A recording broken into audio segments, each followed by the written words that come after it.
Bonjour, vous écoutez les podcasts de Fidesco. Et une fois de plus, je vous emmène à l'autre bout du monde. Bienvenue dans la 6e interview confinée. Et aujourd'hui, nous partons dans le pays qui a trouvé le remède contre le coronavirus. Enfin, c'est du moins ce qu'affirme son président. Nous partons, vous l'aurez sans doute compris, à Madagascar. Alors rassurez-vous, nous n'allons pas faire un débat sur l'Artemisia, la véracité des propos du président malgache. Je laisserai ce soin à des journalistes et des médecins. Non, moi je vous emmène dans un foyer qui peut paraître cabossé, mais qui est étonnamment rempli de joie. C'est le foyer où Monseigneur Gobillard, qui est aujourd'hui évêque auxiliaire de Lyon, avait été en mission alors qu'il était prêtre. Et c'est une expérience qui l'a marqué à jamais et qui relate dans son livre « Journal de Tanzoumois, quand le cœur se dévoile au contact des pauvres ». Alors aujourd'hui, deux volontaires Fidesco sont sur place aux côtés du père Aymeric Amiot d'Inville. Peut-être que vous en avez entendu parler de ce prêtre lazariste si vous suiviez les communications de Fidesco l'été dernier, puisqu'il est devenu le parrain de la promotion 2019 et donc il était présent à nos côtés pour l'envoi des 101 volontaires à Paray-Monial. Et donc parmi ces 101 volontaires se trouvaient Pierre et Gwenaël, qui sont donc aujourd'hui en mission sur place à Tanzoumois depuis environ 9 mois. Et on les appelle tout de suite. Allô ? Oui, allô ? Bonjour. Bonjour. Akuriabe ? Sarabe, Kuriabe now. Je comprends rien du tout. Non, je précise quand même que par rapport à ma question, vous allez pouvoir traduire ensuite, mais au cas où ceux qui nous écoutent ne parlent pas malgache comme moi, ça veut dire comment allez-vous ? C'est un bon début, bravo. Merci. Et vous avez répondu quoi ? Très bien. Sarabe, très bien. Alors, avant de commencer l'interview, j'ai un petit conseil pour ceux qui nous écoutent. Vous avez ouvert ce podcast, il s'agit maintenant d'ouvrir votre cœur, largement, très largement, sans quoi vous n'aurez pas la place d'accueillir tout ce que le beau peuple malgache a à vous offrir. Pierre, est-ce que tu es d'accord avec ça ? Est-ce que ça te dit quelque chose ? Oui, vaguement, oui. Je crois réentendre ce que j'ai écrit dans un rapport de mission il y a quelque temps. Avant de rejoindre le foyer, vous avez atterri à Tananarive, juste à temps pour accueillir un illustre personnage, à moins que ce soit lui qui soit arrivé pile à temps pour vous accueillir sur votre lieu de mission. Oui, c'est le pape François qui était là en guest star avec nous. Et donc oui, on arrivait juste la veille ou l'avant-veille de son arrivée à Tananarive. Donc on a eu la grâce de pouvoir passer comme ça quelques jours avec l'église tout entière en fait. C'était vraiment magnifique de voir tout le peuple malgache qui arrivait de tout le pays pour saluer le Saint-Père, pour prier avec lui. Ouais, c'est magnifique de commencer sa mission comme ça. Nous, on a de la chance parce qu'on arrive directement au cœur de la mission, mais j'ai cru comprendre que normalement, il faut 2 jours de taxi brousse aux côtés de Poul pour rejoindre le foyer de Tanzoumois. Il y a un côté carrément aventurier, vous me dites si je me trompe, hein. Mais qu'est-ce que vous êtes dit en arrivant sur place après 2 jours de taxi brousse ? Premièrement, on était hyper contents d'arriver, parce que le taxi brousse, c'est sympa, c'est des paysans, mais on est quand même très serré. On est souvent une vingtaine dans un monospace, sans compter les poules et les chargements. Donc on était tout d'abord hyper contents d'arriver. Ouais, tu m'étonnes. Et en fait, c'est le père Aymeric qui nous a accueillis à Vuipen, qui est la ville à côté de Tanzoumois.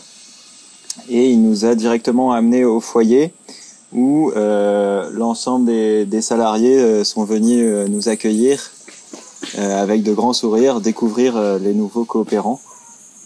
Et c'était une grande joie d'arriver à Tanzoumois, de voir toute cette vie qui était déjà faite et dans laquelle nous allions plonger.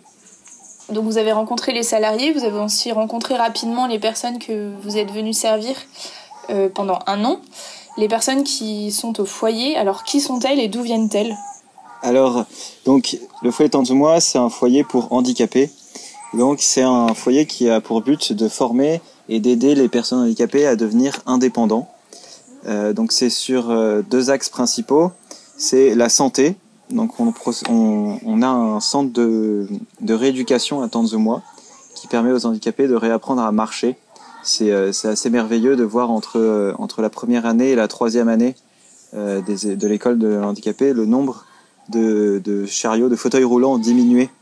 C'est un signe très visible et vraiment merveilleux à voir. C'est magnifique. Et le 2e point est l'éducation. Donc nous offrons à ces jeunes une formation ou bien de couture et de broderie ou bien de menuiserie.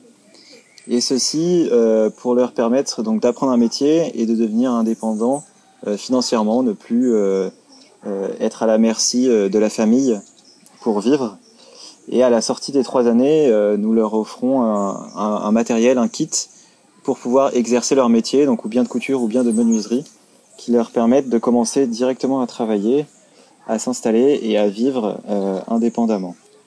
Ouais, donc vous les lancez aussi dans la vie professionnelle d'adulte, quoi.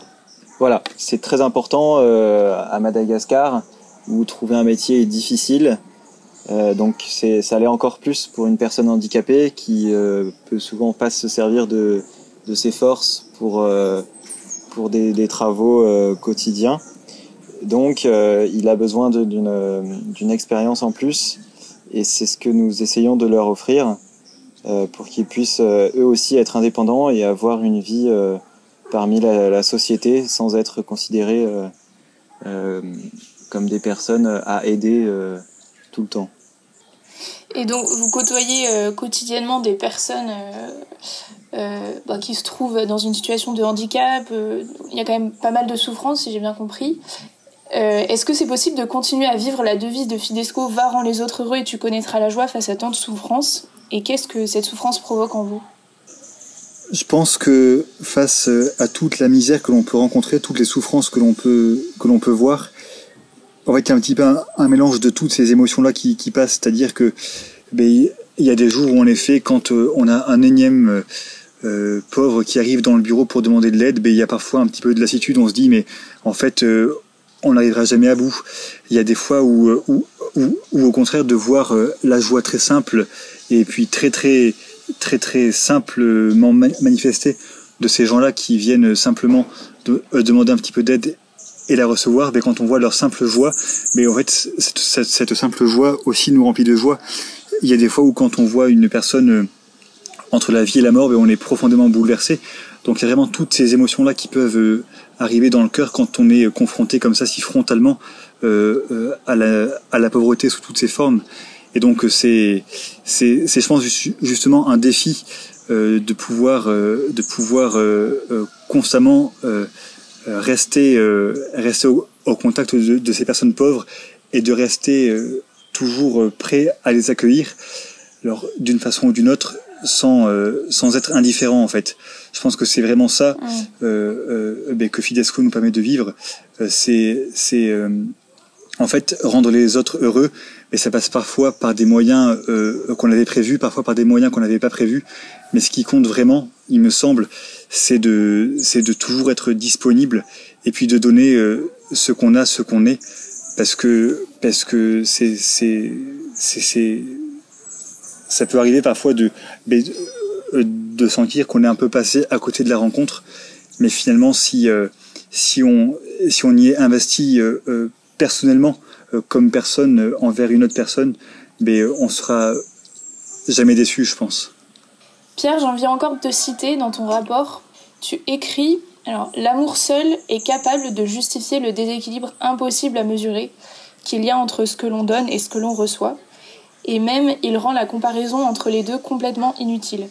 Je suis partie pour aimer et servir les pauvres, et je me retrouve à ne plus savoir qui est vraiment le pauvre et qui est-ce qui aime le plus. » Et je pourrais le réécrire aujourd'hui parce que aucune expérience depuis ne m'a fait changer d'avis à ce niveau-là.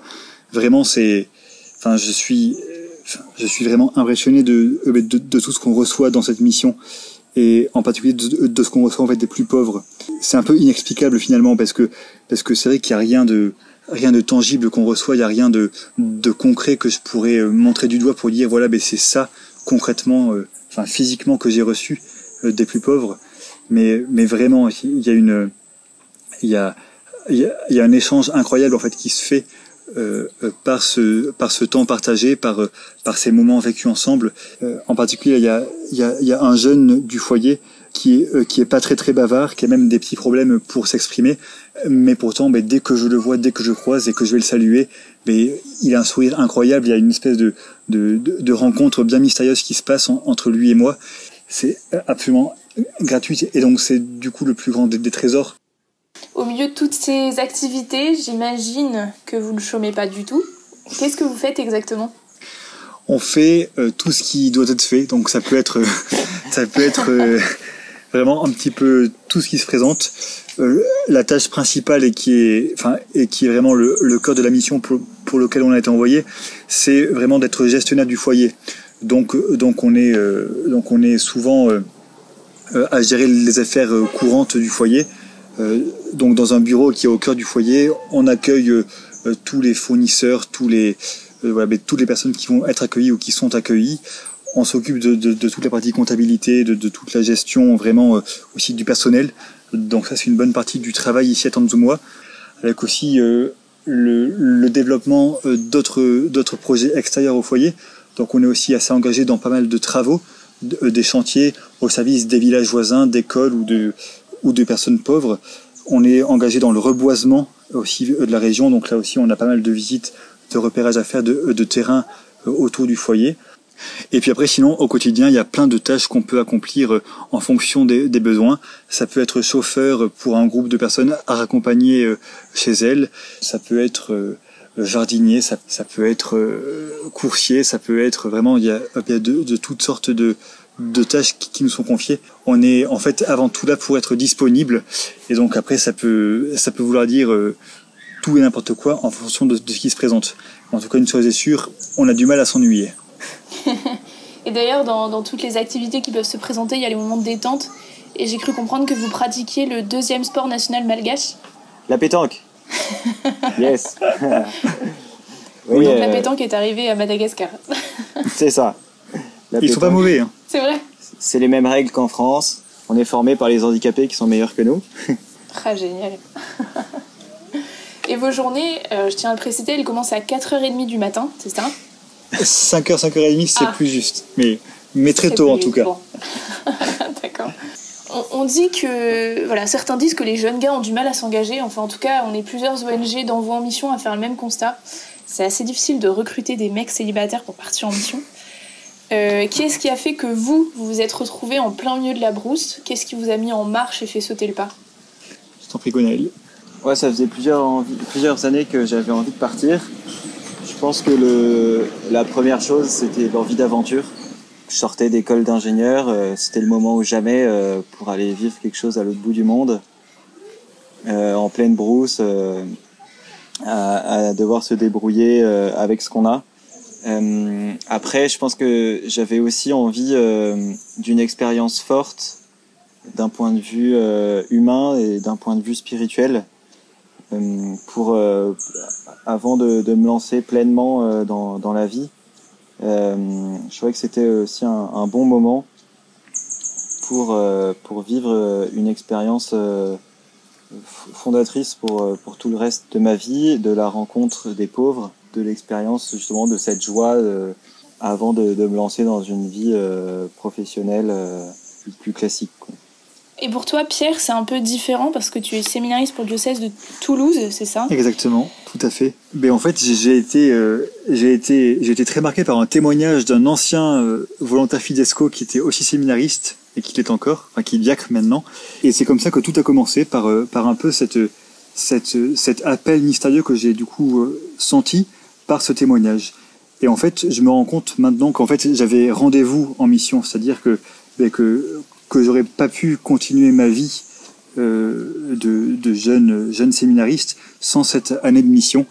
Justement, qu'est-ce que vous diriez à de jeunes gars qui hésitent à partir en mission mais qui ont peur de sauter le pas ? Alors ça peut être à cause de diverses raisons qui sont vraiment légitimes, mais qui ont peur de mettre de côté leur carrière ou bien qui sont dans l'attente de rencontrer, je sais pas, la femme de leur vie, qui ont des attaches en France. Que leur diriez-vous ? Je leur dirais, je pense que de ne pas avoir peur tout simplement. Mais si leur place est là, ça va pas du tout annuler ou rendre impossible leur projet autre. Ça va au contraire leur permettre de s'engager ensuite dans tous les projets qu'ils peuvent avoir, avec un cœur renouvelé, avec une volonté affermie, avec des désirs vraiment renouvelés par l'expérience de mission. Ouais, moi je dirais vas-y, fonce. Si t'es appelé à partir en mission, c'est sûr que ce sera génial et ça portera du fruit. Bon, je crois que le message est clair. Les gars, engagez-vous. Exactement. Bon, on va revenir un peu à Madagascar puisqu'on y est. Qu'est-ce qui caractérise les Malgaches? Leur sourire. Parce que ça, c'est un truc qui m'a beaucoup marqué. Voilà, mais tous ont un visage qui est le leur, on va dire. Et c'est vrai que voilà, certains, quand on les aborde, ont une tête banale, ordinaire, jolie, moins jolie. Vraiment, il y a tous les visages. Mais ce qui est magnifique, c'est que dès qu'on croise un Malgache et qu'il te sourit, c'est fou. Un enfant, un grand-père, une grand-mère, un papa, une maman, enfin tous, ils ont un sourire incroyable. Gwenaëlle, j'ai cru comprendre que tu apprenais à sourire dans les difficultés grâce à un petit garçon qui s'appelle Javelot. Est-ce que tu peux nous parler un peu de son histoire et de ton histoire à ses côtés? Ouais, alors Javelot, c'est un garçon qui est en alphabétisation. Voilà, il a à peu près 15 ans et il est en fauteuil roulant.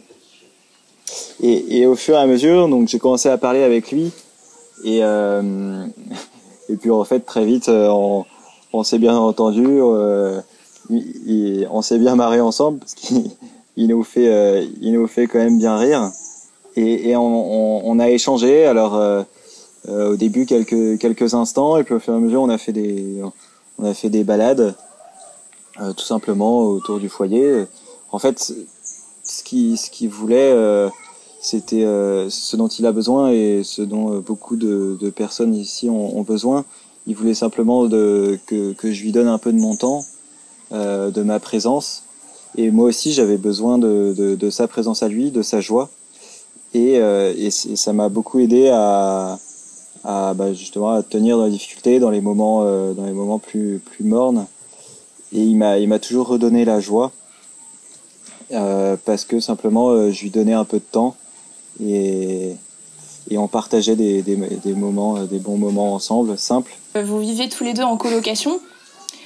Alors, j'ai cru comprendre dans le rapport de mission de Gwenaëlle que vous vivez dans un zoo, parce que, je cite, il y a Gaspard le lézard et sa famille, Vincent le serpent et Léonard le cafard qui est là aussi avec sa famille. Dites-moi, qui fait quoi dans la maison? On va exclure les animaux, je parle bien sûr de tous les deux. Quelles sont vos spécialités et occupations favorites à chacun? Alors moi, je suis plutôt cuisine. J'ai toujours été plutôt cuisine d'ailleurs. Mais là, ça relève un peu plus de l'exploit. Mais on y arrive. J'ai déjà fait un gâteau au chocolat.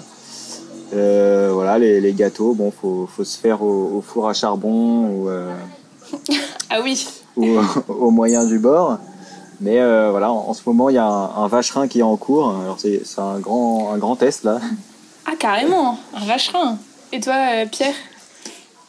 Moi, je pense que j'ai exprimé en début de mission un charisme de décoration. J'ai fait de notre petite maison très belle et très grande, mais qui manquait un petit peu d'habillement. Voilà, je me suis mis dans le réaménagement en mettant une petite armoire par-ci, une petite natte par-là. Voilà, donc j'étais plutôt dans la partie décoration de la maison. Et je crois pouvoir dire, sans trop me vanter, que le résultat est assez agréable à vivre. On a en particulier deux guitares qui étaient au début juste des guitares décoration parce qu'elles n'étaient pas accordées ni utilisables. Donc elles servaient d'abat-jour, c'était assez chic. Mais là, depuis quelques semaines, j'en ai fait réparer une et je me suis mis à la guitare là depuis 2 semaines maintenant. Donc j'espère pouvoir bientôt animer les louanges qu'on a tous les mercredis soirs avec le père Émeric et puis le frère Prosper et puis quelques gens de passage. Voilà, donc si je peux servir la louange par quelques accords de guitare encore timides, ce sera avec plaisir. Ah génial, bravo. Bon, je rappelle pour ceux qui nous écoutent que vous ne vous êtes pas choisis pour vivre la mission. Je crois comprendre quand même que ça se passe plutôt bien. Ça va. Donc, je vais pouvoir vous demander une petite question qui va j'espère, ne pas générer de clash. Quel est le truc le plus étonnant que vous avez découvert chez l'autre en vivant en colocation? Ce qui m'a beaucoup étonné, ça a été sa persévérance à garder les cheveux longs. C'est-à-dire que Gwenaëlle ne s'est pas coupé les cheveux avant les 6 premiers mois de mission, je crois. Ce qui fait qu'on avait en fin de temps sans coiffeur, on avait droit à une collection de chouchous dans la maison. Absolument incroyable. Ah oui, d'accord. Et des tentatives de chignons sur les côtés, sur le devant, sur l'arrière. Enfin, c'était très rigolo. Et heureusement, le père Emmerich a fini par faire acte d'autorité et puis a imposé une coupe militaire à Gwenaël. Ah, il faisait trop chaud en janvier, c'est pour ça. Du Et coup, c'est ça, c'est coupé pour mieux repartir, t'inquiète pas. Je crains la suite. Non, alors moi c'était juste les cheveux, mais Pierre en revanche c'est la barbe. Ah oui, c'est ça, ouais. Il me semblait bien que j'avais vu une grosse barbe sur les Chacun sa spécialité. Et donc, grosse barbe, ça fait... On imagine un peu le missionnaire. Justement, Pierre, dans ton premier rapport de mission, tu parles de choses extraordinaires en France, devenues ordinaires à Madagascar, notamment des lémuriens, des plants d'ananas, mais aussi des missionnaires. Et à ce sujet, je cite, tu disais « Je comprends alors que pour moi-même, il ne s'agit pas seulement d'être un volontaire en humanitaire, mais bien un missionnaire. » C'est quoi pour vous un missionnaire et comment êtes-vous missionnaire à Tanzumwa ? Mais je trouve que justement le foyer Tanzumwa est missionnaire, enfin comme foyer, mais surtout les personnes qui y sont, parce que l'aide concrète apportée aux personnes, mais c'est jamais, enfin il n'y a jamais que ça en fait. Le père Emmerich est impliqué de toute sa vie, de tous ses moyens, de toutes ses forces dans l'aide des plus pauvres, quel qu'il soit, qui qu'il soit. Et pourtant, cette aide matérielle, cette aide concrète qu'il leur apporte n'est jamais isolée. Et il y a toujours un souci du bien spirituel des hommes, des âmes. C'est-à-dire que sans jamais être non plus rentre-dedans et agressif d'un point de vue de l'évangélisation, il sera toujours disponible pour aussi aider les personnes dans leur foi, dans leur cheminement. Et je crois qu'il y a vraiment un équilibre juste à trouver. Et il me semble qu'il est bien trouvé ici à Tanzumwa. Bon, bah écoutez, Pierre Gwenaël, vous qui êtes missionnaire, on a, depuis le podcast la semaine dernière, on a commencé les défis intervolontaires. En gros, à la fin du podcast, les volontaires qui sont interviewés, donc aujourd'hui vous devez répondre aux défis lancés par les volontaires du podcast précédent et, à votre tour, lancer un défi aux volontaires qui suivront. Donc j'ai commencé avec Marine et Stanislas, je sais pas si vous vous souvenez d'eux, au Lesotho. Oui, Lesotho. Ouais. Et donc, alors ils savaient pas que ce serait vous, hein, mais ils vous ont lancé le défi suivant, qui est de chanter un chant typique de votre lieu de mission. Attends, on va trouver un truc. Prends le Vuninaicha, là, Simi Shafakana Natumpurumpuru. Dianjamani Trashini Vula Simi Shafakana Natumpurumpuru. Dianjamani Trashini Arena. Riurunje Trasamyamba Minau. Enore Ripunin Tanin Tuturu. Nauru Natsucha Naura Namun. Namana Karena Nani Marae Rutimi Shafakana Natumpurumpuru. Dianjamani Trashini Vula Simi Shafakana Nutumputumpuru. Dianjamani Trashini Arena. Ça va ou pas? Allez, bravo. C'est le psaume 48. En gros, Ah, le psaume 48. Bon, voilà. Bah du coup, on ira chercher dans nos bibles. Du coup, c'est à votre tour maintenant, les gars, de lancer un défi pour les volontaires suivants. Alors, je sais pas encore qui ce sera, mais vous pouvez choisir un défi. Compter de 1 à 20 dans la langue locale. À l'envers.